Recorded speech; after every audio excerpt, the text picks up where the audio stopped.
Você sabia que existem alguns tipos de queda de cabelo que acometem principalmente a linha de implantação capilar? Essas alopécias, elas envolvem o principal sintoma de aumento do tamanho da testa. E muitas vezes o paciente não percebeu que, na verdade, a testa não aumentou de tamanho, e sim, houve queda de cabelo nessa linha de implantação. Meu nome é Maria Júlia Verussa, eu sou médica dermatologista com área de atuação em tricologia. E nesse vídeo de hoje eu vou falar para vocês sobre a alopécia frontal fibrosante, um tipo de queda de cabelo que vai acometer a linha de implantação capilar. A alopécia frontal fibrosante tem esse nome porque alopécia é o nome científico que a gente dá para queda de cabelo frontal, porque o seu principal acometimento ocorre na linha de implantação da fronte da testa, e fibrosante, que é sinônimo de cicatriz, né? Então, quando a gente tem essa alopécia no couro cabeludo, o nosso folículo piloso é destruído e não existe a possibilidade de crescimento de novos fios, visto que ele foi transformado em uma cicatriz. A alopécia frontal fibrosante foi descrita pela primeira vez há 30 anos e até hoje não sabemos a causa especificamente. Temos na literatura que pode ter um embasamento genético, familiar, ambiental, hormonal, mas ainda não conseguimos saber exatamente o que causa essa doença. Nessa doença, nós temos então a queda dos fios dessa linha de implantação capilar, com a percepção da paciente que houve um aumento da testa no decorrer dos anos. E dessa forma, essa paciente chega no consultório para saber o que é que está acontecendo, porque a testa está aumentando. E como essa doença acontece? Primeiro, que ela acomete muito mais mulheres do que homens, e ela é percebida principalmente na fase pós-menopausa. Ela se manifesta de forma lenta e muitas vezes a queda da sobrancelha é o principal sinal que a paciente apresenta. No entanto, muitas vezes essas pacientes acreditam que a sobrancelha caiu devido ao excesso de retirada ao longo dos anos e não veem aquilo como uma doença. Após a queda da sobrancelha, uns 5 a 10 anos depois, começamos a ver um acometimento discreto aqui no couro cabeludo. E esse acometimento ele se dá pela perda lenta e gradual dos fios dessa região. A pele que é acometida por essa alopécia, ela começa a ficar com aspecto cicatricial e, em alguns casos, pode ter uma inflamação evidente, levando ao eritema, ou seja, vermelhidão do couro cabeludo, a uma descamação ao redor do folículo piloso, ao redor do fio que está saindo do couro cabeludo, e uma descamação entre os fios. Alguns pacientes apresentam coceira, ardência e dor, e esse quadro inflamatório é um sinal característico de atividade da doença.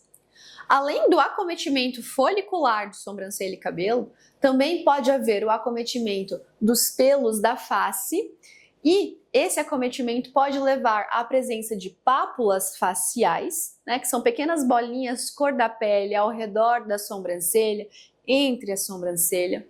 Pode haver também a inflamação da pele formando manchas nessa região, que é o líquen plano pigmentoso. E além disso, pode haver perda de pelos corporais relacionados à mesma doença. Esses são os principais sintomas de alopécia frontal fibrosante. E o seu surgimento e desenvolvimento lento no decorrer dos anos muitas vezes levam ao atraso do diagnóstico. O diagnóstico dessa doença é realizado em consulta médica, na qual observamos a retração da linha de implantação do couro cabeludo, ou seja, o cabelo vai andando para trás e a testa vai aumentando de tamanho. Ao observar mais atentamente com uma lâmina de aumento dermatoscópio, podemos realizar a tricoscopia, onde a gente vai observar a inflamação presente nesse couro cabeludo. Então, a vermelhidão, a descamação ao redor do pelo e também a substituição de uma pele saudável por uma pele cicatricial. Nós deixamos de ver as aberturas dos folículos pilosos. E esse é o principal sinal de que está acontecendo ali uma alopécia de padrão cicatricial. Além disso, observamos também todo o corpo procurando falhas de pelos corporais e outros sinais na face que possam representar uma alopécia frontal fibrosante, como as pápulas faciais, atrofia da pele da testa com acentuação das veias, pontos vermelhos na região entre as sobrancelhas e manchas na região malar e da bochecha. Esses sintomas e sinais precisam ser confirmados quando houver a suspeita diagnóstica de frontal fibrosante, porque a partir da biópsia, que é a retirada do fragmento dessa região acometida, e a sua submissão para análise em laboratório, vai permitir a avaliação do grau dessa inflamação. Então, nessa análise, podemos classificar a doença em leve, moderada e grave, de acordo com a sua inflamação, e a partir daí determinar o diagnóstico.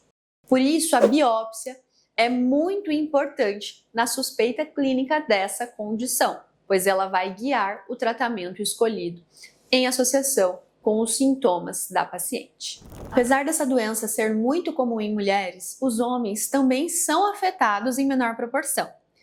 E nesse grupo de pacientes nós temos que ter muito cuidado, porque a principal causa de queda de cabelo e aumento da testa em homens é a calvície. Então, muitas vezes, esse diagnóstico de alopecia frontal fibrosante não é realizado quando o paciente procura um atendimento médico.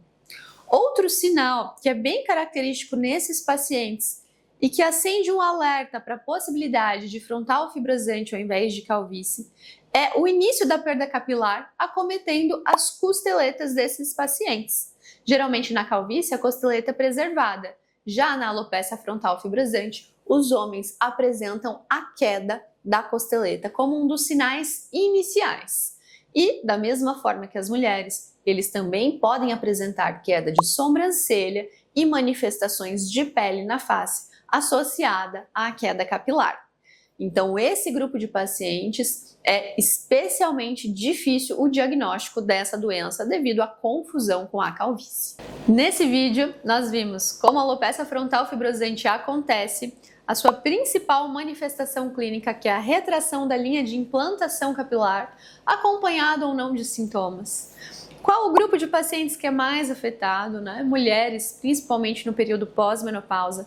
Mas é muito importante atentarmos para os homens, para que eles não percam a oportunidade do diagnóstico. Esse diagnóstico, invariavelmente, precisa de uma biópsia, porque essa biópsia vai guiar o raciocínio clínico e a forma de tratarmos essa doença. E agora precisamos saber como tratar. De que forma tratar essa doença, visto que ela é cicatricial, na qual não há possibilidade de repilação. Se você gostou desse vídeo, se inscreva no meu canal, curta, comente, compartilhe esse vídeo com os seus amigos e nos acompanhe para saber os principais tratamentos de alopecia frontal fibrosante e muitas outras informações de qualidade sobre cabelo.